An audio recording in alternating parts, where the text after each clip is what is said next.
વિકાસ એટલે ભાજપ અને ભાજપ એટલે વિકાસ. વાત કહીશ, કોડિયાવાડા ગામ એટલે આખા ગુજરાતની અંદર પ્રખ્યાત.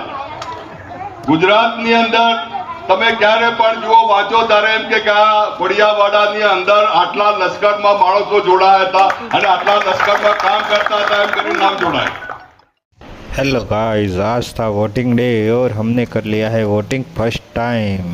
तो हमने उंगली पर निशान भी लगवा दिया है, आप देख सकते हैं। तो अब देखते हैं कौन जीतता है। और यहाँ पे भाजपा जीत चुकी है, आप देख सकते हैं। वाह वाह। और धूमधाम से सेलिब्रेशन भी शुरू हो गया है। ये डीजे के साथ गाड़ियों पे गाड़ियाँ आ रही है और डीजे पे डीजे बज रहा है। वाह वाह, मज़ा आ रहा है।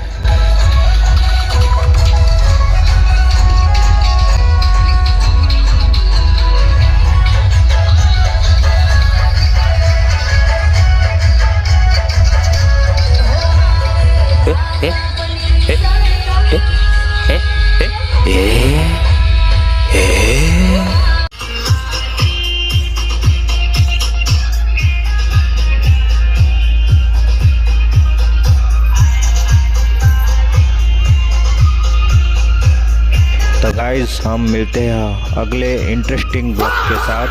तो सपोर्ट कीजिए, सब्सक्राइब कीजिए गाइस।